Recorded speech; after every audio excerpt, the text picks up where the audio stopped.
of the cold, so I will be slurping tea between segments. Welcome to the session, technically called Writing to Learn, Supporting Critical Learning Across the Disciplines. I want to point out a couple of things in the webinar space. We're asking you to use chat, and one way that you can make more use of chat and make it easier to see is to notice that on the right side of your screen, there are participants and chat headings, and you can use those headings to open or close a section. So an arrow is pointing down, the section's open. So if you want to expand the chat area, click so the arrow goes down. You can also grab the little space. There's a line that runs down the middle of the page, and if you put your cursor on it, you'll see that there's an image that points an arrow in either directions, and with that you can slide the chat pane to be larger if you want it to be, or the slide channel to be larger if you want that to be larger. So a couple of things to make it easier to see chat if that's something that you're after for sharing questions and seeing what resources we might put there. Along the way, if you want to ask a question, you will also notice that there's a little icon for raising your hand. This shows up in the participants panel, and it's at the bottom, and it's a very tiny little hand next to a green check mark. If you, as Monica has put up her hand, I can unmute you and you can ask a question. So Monica, you want to just test it out now that you're unmuted and say hello or ask a question? Oh, I'm good now. Okay, good. You've shown us that it works. I always need someone to do that. And then I raise the hands up and we're good. So again, it's as easy as raising your hand, and then behind the scenes, we'll keep track of hands that are raised and unmute the mic so that you can ask questions. You can, again, also use chat to ask those questions. Joining me today in that chat space are James Andre, who's sharing some resources and there to troubleshoot with technology, and Paul Ching, who's one of my colleagues at the Center for Teaching and Learning like James, or Center for Educational Innovation. But Paul, like me, has a background in teaching writing across the disciplines, so he brings some teaching with writing experience to answering the questions in the chat box as well, which gives you two brains for the troubleshooting. So as I move on, I want to see if there's anyone who has a question about logistics that we should attend to at this point. You can either ask it in the chat or raise the question by raising your hand. All right, we're good. Here's the agenda for this session, this time together. Our opening is a bit of research, a brief research overview to set up the context for this. We'll look at the idea of orienting context, which some people call homework or preparing for class, but orienting context, orienting tasks can also happen during a class session. We'll talk about exploring ideas and using a particular approach to doing that, and we'll look a bit at how do you offer feedback. There are also some resources on micro themes and other ideas about writing to learn that are in that workbook resources section that I've referred to. We'll divide between the three segments pretty evenly. So I'm going to dig into the research part. I'm going to disappear from the video for a bit so that I can do that important thing of hydrating while talking. But I will be here and unhide when it comes time to talk together again. All right, again, make use of the chat space and or raising your hand if you have a question along the way. So as we start here with research, a couple of things I want you to have in mind is we've at the center been doing some research with the learning sciences, thinking about how teaching and learning happen, using resources from many sciences, from people who focus on diversity and across the curriculum.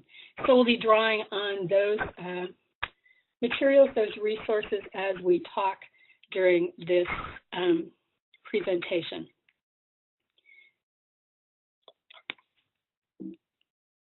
So the main focus here is on writing while learning. And one of the things that's been really helpful to think about is remembering that we write to ourselves as well as talk to others in order to think about our thinking, to externalize it, to get some feedback. This is often called generative learning, where people begin to talk and write to select information they want to share with others, to organize it into a way to share it with others, and in doing that, integrate it with their previous learning. One of the hopes is that students retain information by doing this because they're doing some coding with materials they've gathered from multiple senses by pulling it into an organizational pattern and then beginning to think about how this connects to other things that they have learned. One of the quotes that I attached to this comes from someone who's writing in earlier than 1982, Toby Fulweiler and others, and it's that way of knowing that's unique. And it can be a way to discover things by talking. Other people say things back to us and we might think, aha, I hadn't thought that before. Or we open our mouths after we've written something and said, I just came upon this new idea or this new insight. And it's a way then to shape meaning and reach some understanding. So writing isn't just a tool we do after having done some learning. It's a tool that we use while we're learning, and encouraging our students to do that is one way to make sure that they're thinking as experts would, processing material along the way, and also it's a way for them to begin to learn how to talk in a particular discipline. One way to think about this is the schematic provided here by James Zull, who writes about learning, again, drawing on the learning sciences in his work. And he is a biologist by training and by practice, a Center for Teaching and Learning person. He organizes his thoughts about how to help us understand learning through 4 pillars of learning, which he attaches to some the processes we go through as thinkers. One of the first is that sense part, the multiple data gathering that we do through our senses, gathering data from what we see, what we read, what we hear. And the next step of that is beginning to select some things because we've had a prompt to think about something. We have a reason to think about what we've gathered in a particular context, which causes us to reflect. How do these things fit together? How could I organize this? How do these integrate with what I have learned elsewhere? And to ask those questions that we call metacognitive questions. Why does this matter? What am I understanding? What do I make of this? How do I use that? Which moves into create, that next stage of thinking, if we're thinking about the pillars as stages at the moment, where we begin to create, and that might be the piece of writing where someone says, here are 3 things I've been thinking about. Here are 2 ways they connect together. I have this question about how and whether these make sense. And that would be testing and moving through the pillars as Zull describes them. And why pay attention to this kind of data gathering and sense making as something that's just fundamental to what we do? If we want our students to be critical thinkers, and this comes from Stephen Shu, who's a psychologist who looks at learning very carefully in terms of metacognition and helping students to understand their learning. One of the things he points out is before we can be critical thinkers, we must be critical learners, not taking things in. So one way to think about this, if you're doing active learning already, is that these are writing practices that can be homework and in-class practices that help us make our active learning plans for the classroom into active learning plans for students as they're doing homework and as they're using writing as part of that active learning. This is where I have a note to pause and see if any of you wants to raise a question for clarification or share a comment or ask a question about content. So do we have questions about things I should clarify, or an example you want to ask a question about? Let me pause here and see what it is you might want to know more about.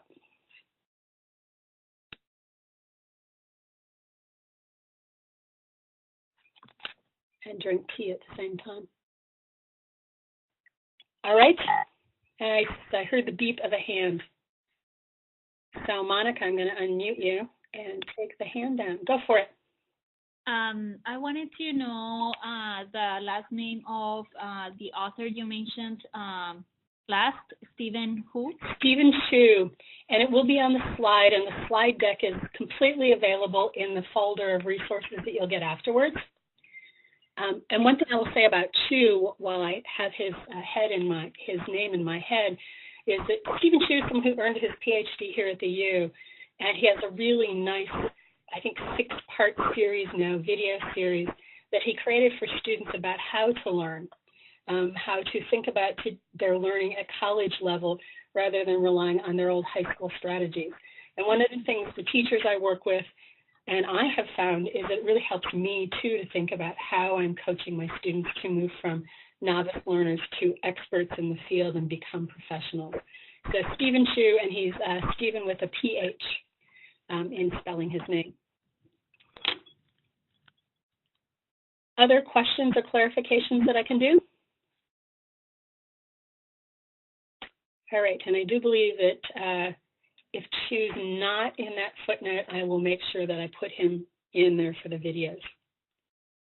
Okay, now I'm going to turn off the video and I'm going to open a poll because I want to know what you think in response to a couple of questions. So we have 2 questions that I'm going to ask you to think about here. One of them is about what's the most important element for successful studying and what fosters deep learning. I'll give you a couple of minutes to vote once I open the poll, and you will see this poll and you just click on a button and then you have to remember to submit it in order to actually have your vote registered. So the poll is opening and you can begin to vote on those 2 questions. Which is the most important? Go with your first response, and which does not represent studying at a deep level.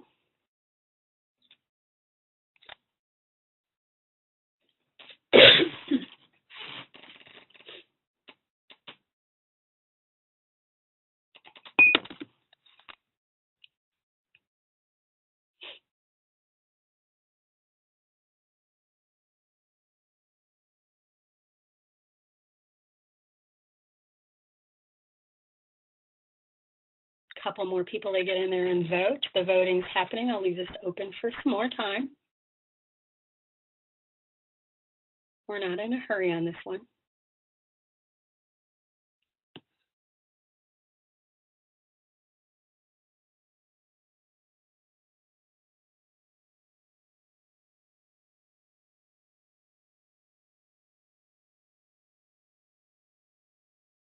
All right, I'm going to close it in half a minute.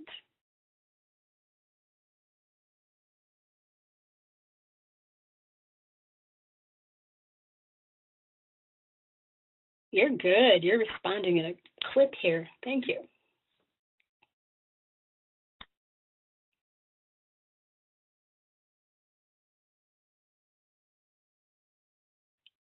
One in progress, so I'm going to let it finish.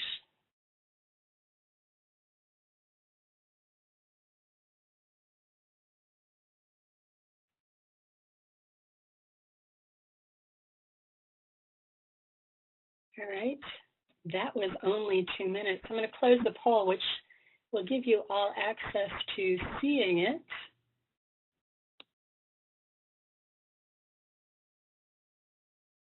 And there goes the apply.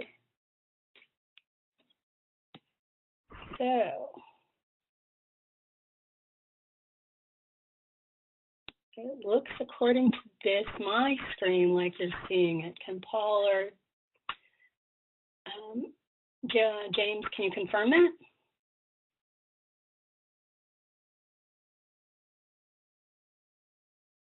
Great. Everything looks great. Yeah. Thank you. Since I can't see for sure. Let's just sort of look through this, and the results show that there are some A responses here for the first question, which is the most important ingredient for learning. The intention and desire to learn is a high number there, and what students think about, what they think about while studying is also a high number, a 7. I think anything, when there's 21, there's a third of you there, and more than a third, slightly more than a third looking at A. So we have A, the intention and desire to learn in there, and what students think about while studying. In the second one of the things that you answer here, which does not represent studying at a deep level at high numbers, is this repeating the information to myself multiple times. So keep that in mind. And I will move on now to the poll results so you can see how Stephen Chu frames his responses to these questions. These are borrowed directly from Stephen Chu's work. So the most important, he says, is what students think about while studying. So you noticed that the responses included in that one, the first one, the desire, intention and desire to learn. But that intention and desire without the guidance of thinking about the material in a particular way, having some context and some cues for thinking about what they're reading, what they're doing, and also some activity of writing or speaking or drawing to guide them in selecting what they respond to. It's that thing of having something to think about while studying that fuels and informs the intention and desire. So that they're moving again from those high school, early on metacognitive skills of taking in information. I really want to learn this, and rereading and underlining and doing flashcard drills, to the thing of having something to think about while they're studying that orients and focuses them on the task at hand and also opens them up to making connections to other things that they have learned. So let me look at deep level learning, and then I'll see if you have any questions that we should address in this particular segment. All of those listed there do promote deep levels of studying, and you will notice that the one thing that doesn't, of course, is the repeating information to myself multiple times. There's some nice research pulled together by Daniel Willingham and Don Lusky and some other psychologists who've looked at effective study habits, what works and what doesn't work. And the two things that, of course, at the top that don't work are rereading and underlining. That repeating what I already know, and the idea of just repeating it without relating it to something, without relating to something you already know, to your own experience, to another concept, to looking at differences between those. And that's where writing can come in, to help students go from that first stage of, well, here's what I've pulled together, that selecting material, and then organizing it so that they understand how to apply it, and then integrating that and thinking about a deeper sense of connection. So at this point, I want to, before we go into what writing to learn is, see if there are questions that I can take from you all. I will unmask myself again and see if there are any clarifications about the research or these findings from Stephen Chu that you would like to bring up, discuss, get some more information about.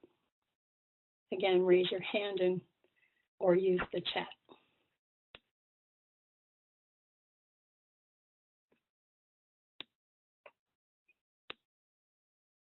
And I will drink tea. All right. Let's go for it. And this is where, if you've downloaded the workbook, I'll be using some examples in a stage we're working into to talk about classroom assessment techniques, and there's a resource in the workbook. But just to wrap up this research, the writing to learn then, the stuff that helps make this happen, involves writing short things, not long, not treatises. It's the thinking along the way. It's the piece that can help students actively read, actively participate in synthesized discussion. It can be exploratory, and in fact, that tends to bring the best results for learners. If they knew they can test out ideas, they know that, rather than that they'll be evaluated on the content and clarity and preciseness of what they write. That would become a quiz in that case. We want writing to learn as a place where they can use short exploratory things that have low stakes. They're also something we plan. We link them to homework. We link them to an in-class activity to help people as a springboard to thinking more about a topic. So one way you can think about this too is through the lens of a discipline. And here's one example from biology. It helps them improve their arguments and increase their content knowledge. And Paul and Bill and I and others have said this in our own experience, and it shows up in the literature, that it does help students to successfully interact with the materials, and the long-range payoff is often better writing, better test taking, and retention of students who have in the past not stayed with a discipline or not stayed with school. It's a chance to model how we think.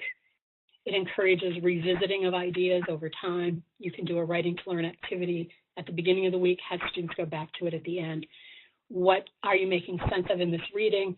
Do an experiment. How does the experiment help you think further about this? What questions do you have? And having students write out answers to those questions can be a way to make this a recurring process during a class session. So again, it happens when that learner is actively engaged, but using appropriate cognitive processes. Writing to learn is one of those tools we can use to help them think as a writer, a teacher, a mathematician, a scientist, someone who does work in sustainability fields. It can encompass multiple things. So, quick check, any questions?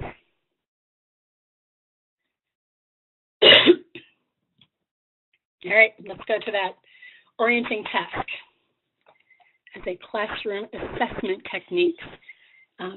If you've been doing Center for Teaching workshops, you probably know something about formative assessment, asking students to practice learning along the way, doing little tests to find out what they know, getting some feedback while they're learning. And classroom assessment techniques are what we build on in doing this. So, again, we've talked a lot about gathering, reflecting, creating. So this goes back to thinking through James Zull and the ideas about how you gather materials, pull some things out, select them, organize them to reflect and create, and integrate them into your thinking. So I'm going to show you some examples here, and I'm going to make myself go away. One common cat is the minute paper. Many of you know these, and this is a really dense list. So let me go to this next slide where I've highlighted a few things. I'm putting in small cues along the way with a minute paper, which you can ask students to do in class. You can ask them to do it in class after they've read homework. You've asked them to read in a particular way the night before or complete an activity the night before. A couple of things about the minute paper: gives them a chance to reorganize their thoughts and put down what they understand now when they've walked away and reflected on it a bit. An empty minute paper tells you and them that they didn't do the work, so it can be helpful in that sort of a way. But we're asking for things like, what's the most important concept? What will you take away and think about? Connections. Asking something about what is difficult is another key thing that you can do with writing to learn. You notice how yourself and your students are not really comfortable saying, I didn't quite understand that. I'm not following you. I don't understand this concept. It seems really difficult. It seems to contradict what I've learned elsewhere. Those are great writing to learn prompts. There's some research by David Yeager and Gregory Walton that look at the impact of making those difficulties normal on a class. The impact on a class when a teacher makes those difficulties normal, and people start to ask more questions and they begin to dig in and deepen their understanding because they're not alone in facing the difficulty. So again, we're getting at use, writing a sample question, and naming what's clearer and not just what's muddier. We also want students to tell us what they're getting. So minute papers can be a great way to do this.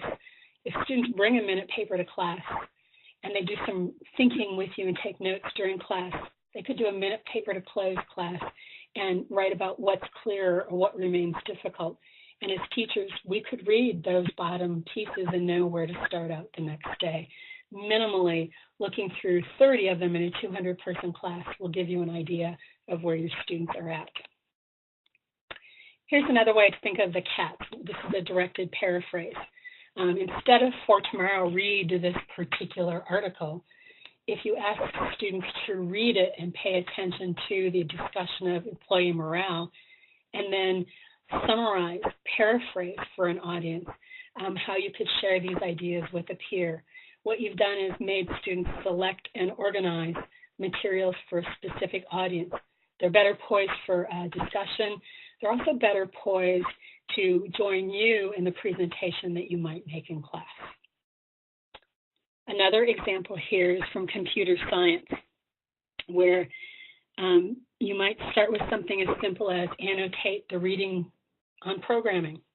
Think about how this is different from what you learned previously.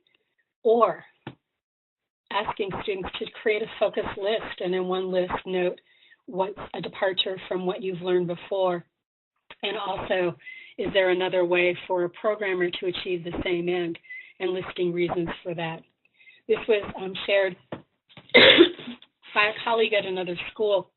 And one of the nice things about using this as Writing to Learn is it can prepare students for a conversation about programming as an in-class activity. It can also be a way to end a class discussion. I'm going to mute for a minute here.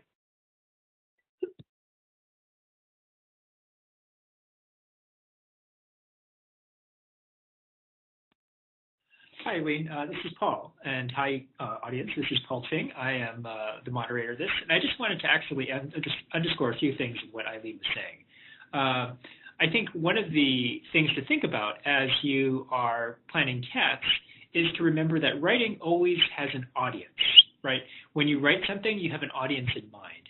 So if you notice, one of the kinds of things that is running through in terms of the CATs is to think about who the audience is for this.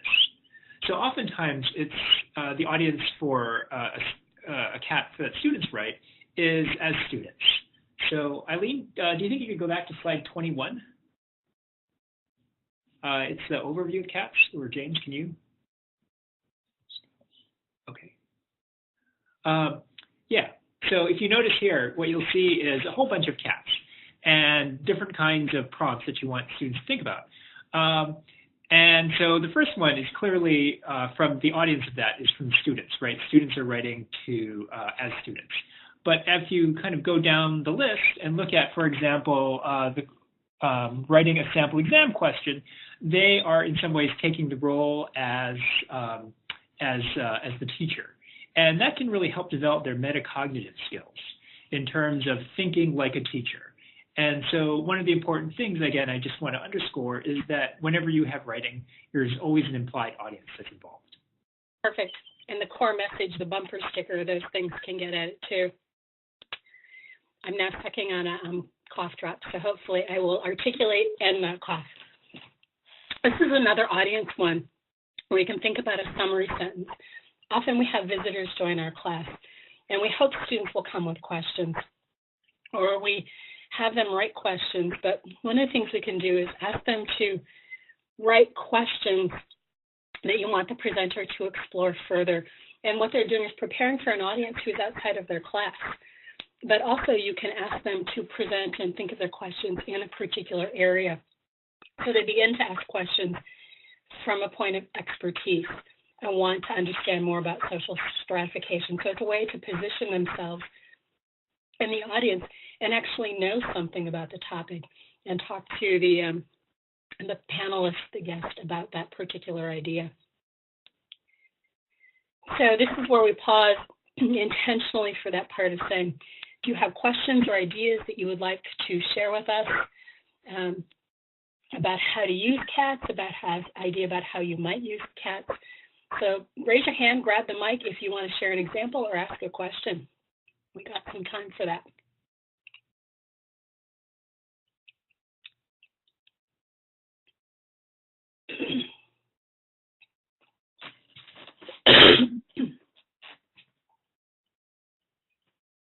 All right. I'm going to move us into the next section, which is about actively exploring ideas. It aims to be just a little bit more robust and continuous. One of the things about exploring ideas in a metacognitive way is not only thinking about your audience, who are you talking to, it's thinking about what are you talking about. So what do you make of it? And now what can you do with it?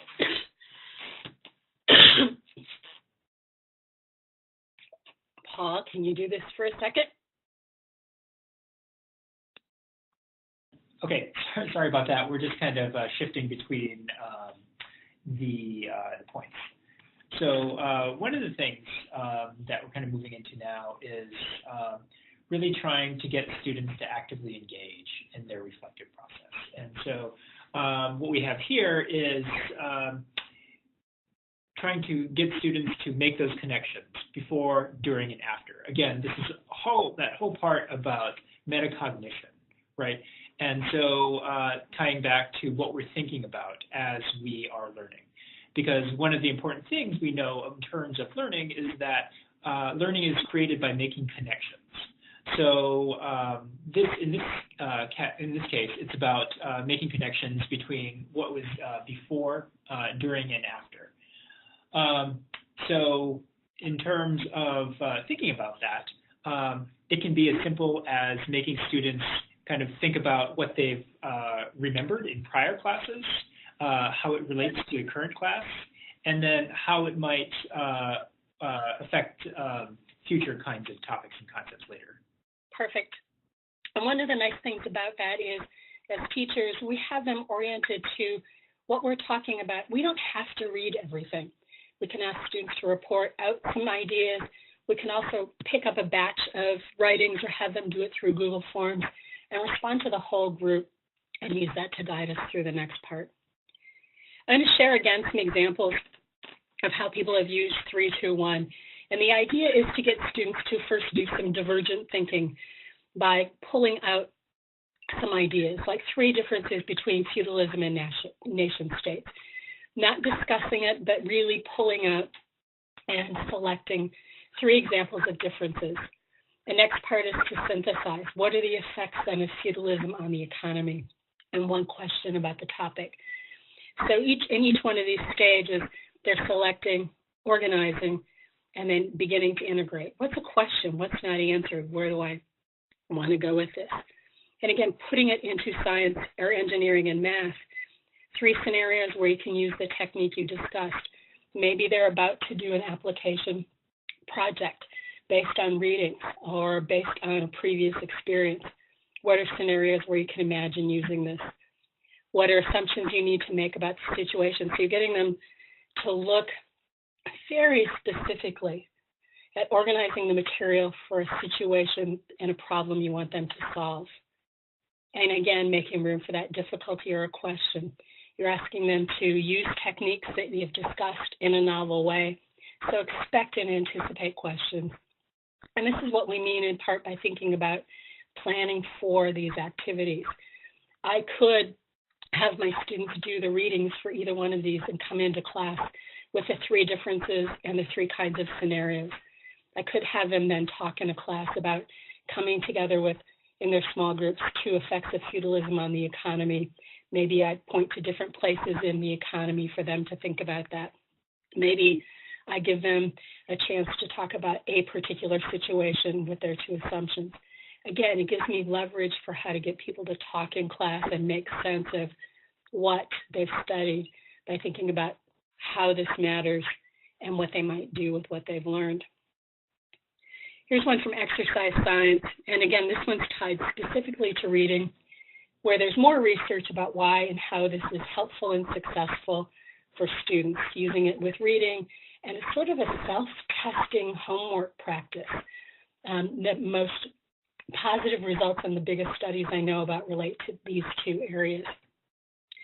So in reading the chapter, what are 3 knowledge concepts, ideas, or issues you think are most important and why? Again, that's a little deeper. It's getting a deeper learning, not just the surface. What are the 3 concepts? You get to the deeper. Why are these important? 2 concepts that you're having difficulty understanding, and how does that impact your general understanding? Again, a deeper place with that. Not just that you're having difficulty, but what's the impact on you? What don't you get when you don't understand this? And again, one question, but this time to the author, that you want the author to answer that goes beyond the scope of the chapter, maybe in anticipation of the next chapter, in anticipation of the next topic.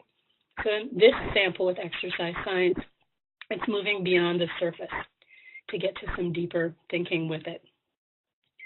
You don't always have to do that 3-2-1. It's a really nice one. It's called QQTP. where you ask some questions and then offer some talking points.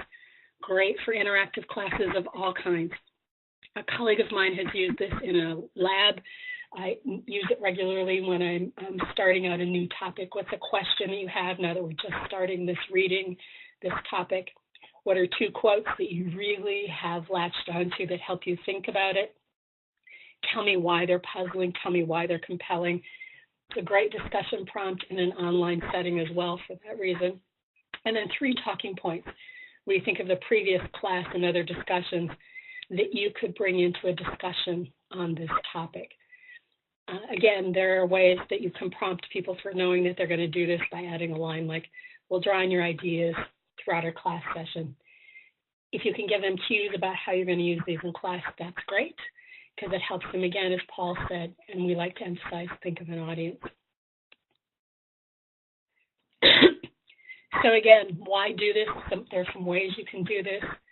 It can be a great transition into a new assignment, a new unit. It can close off.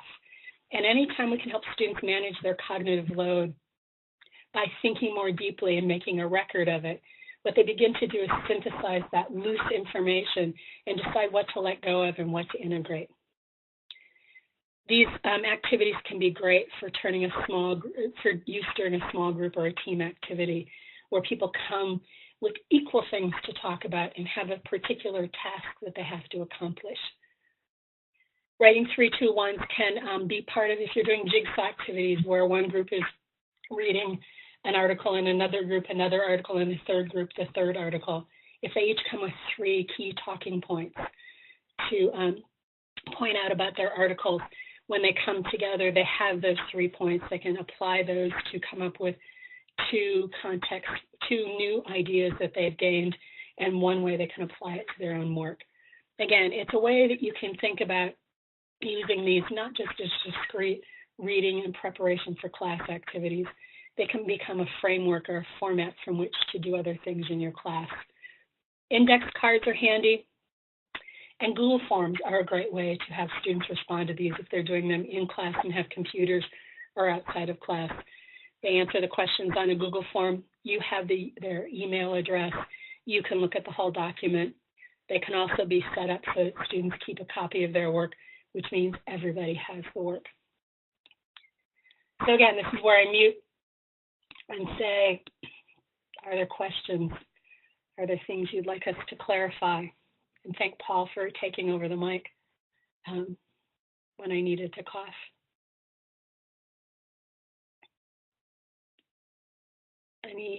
What are your questions, ideas? How can we help out?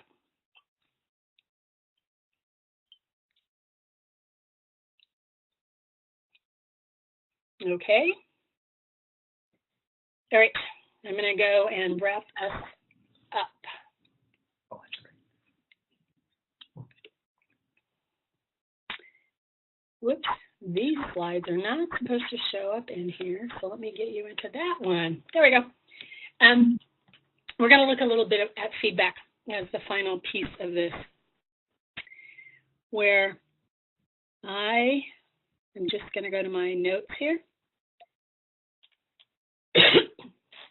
In EduSpeak, one of the things we keep talking about is formative and summative feedback.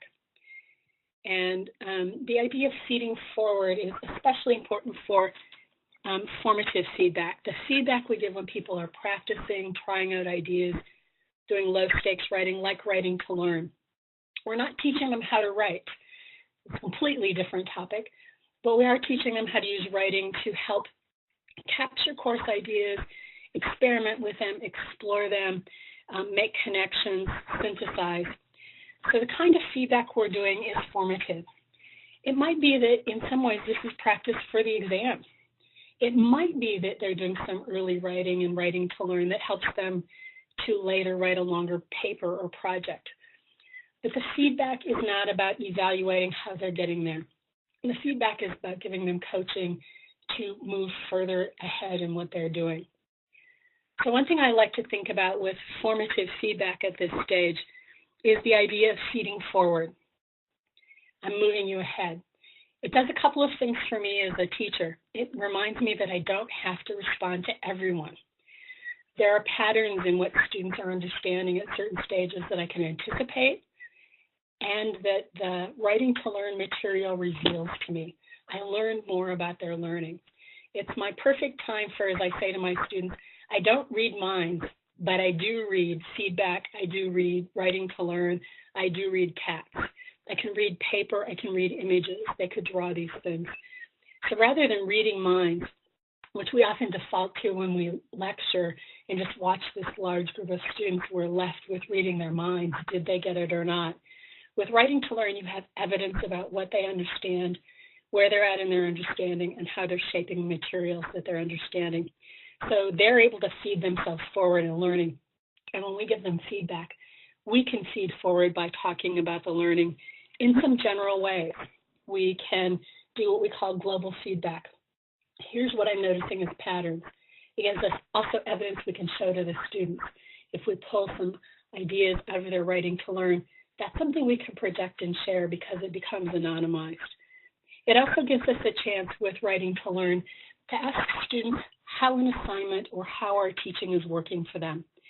So they're using writing to tell us how they can learn better. And again, I can make adjustments. I can give them things they need for assignments that are known and that fall into categories that I can address, and I don't have to read their minds. The way of thinking about this, it's called high fidelity feedback. And this diagram is based on work by Dee Fink, who's a learning developer who works on teams and also on course design. And the first part of fidelity feedback is thinking about frequent.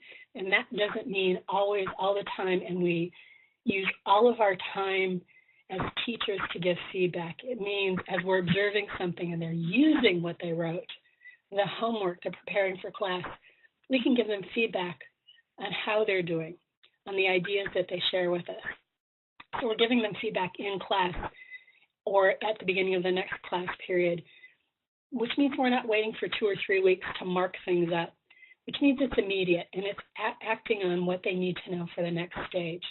That's the discerning part. Again, I don't have to give feedback to everyone. I can see patterns and I can share information with them to help them move ahead as a group. It shows them I'm engaged with what they're doing when I'm giving this frequent and immediate and specific feedback in the class that's integral to what they're doing and helps them move on to the next thing. It's also a great way to say, you've got this, you're doing okay. Carry on with what you're doing, and you have a good platform for where we're going to go next.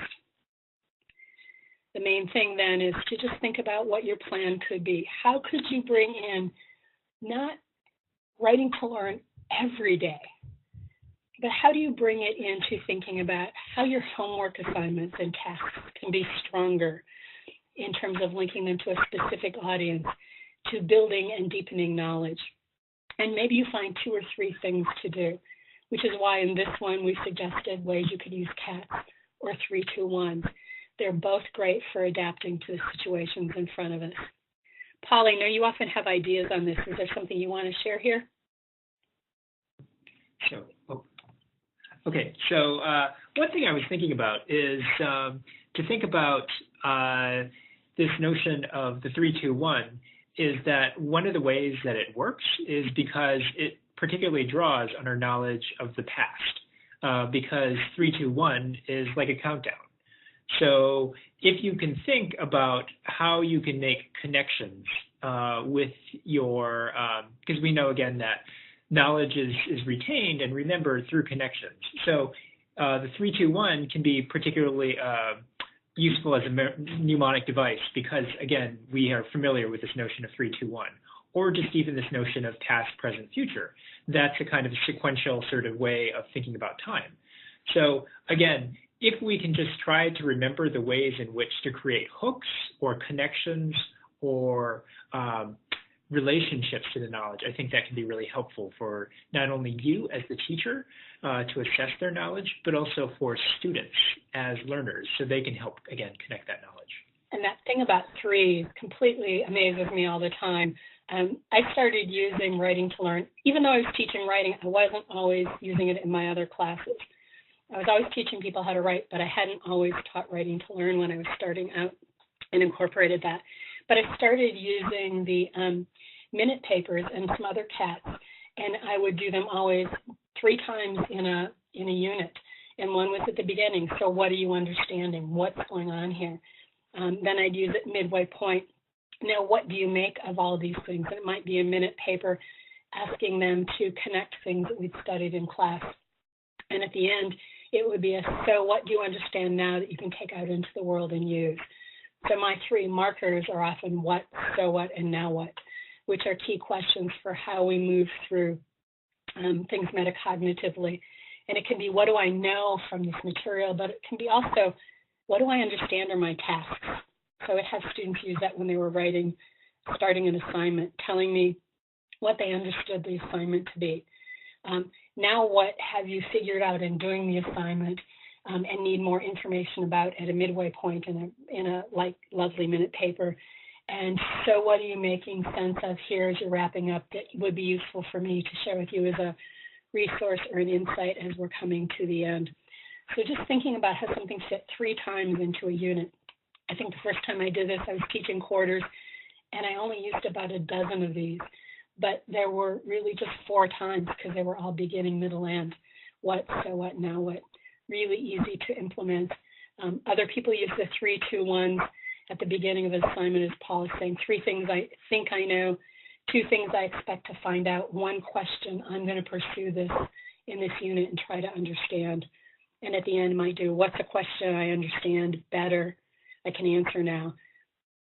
2 ways this is useful in this class, 3 ways that I could use this in the world outside of my class. So it can be that formative check-in on their learning where we're coaching them on metacognition as well.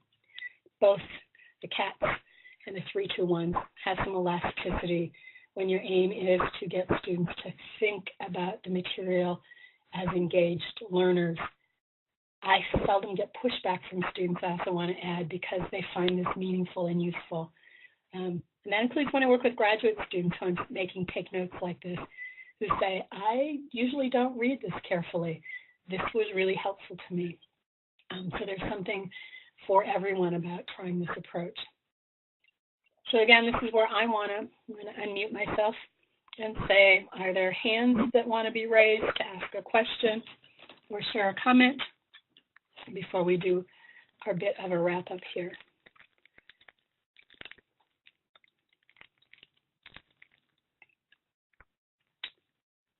Okay, what you'll see, I think James has put a last note in that the resources are in a folder with the Z-link, and I think I have that slide as well. So let me show you this.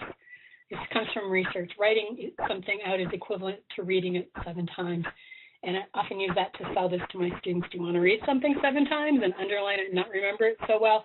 Or do 1 piece of writing? And they're like, yeah, we'll write. So here's the closing slide. The URL is there for the folder. It has some more CAT resources, some more 3-2-1 resources, some resources on writing micro-themes, which is a next step that you could do if you have a more writing intensive course, and also some of the research that we've shared with you along the way. When you close the screen, you will see an evaluation. And as always, we appreciate your feedback. It's only the 2nd time we've tried to do this webinar, and only the 1st time with a cold. So I thank you for your patience, and Paul, as always, for being my colleague in doing this.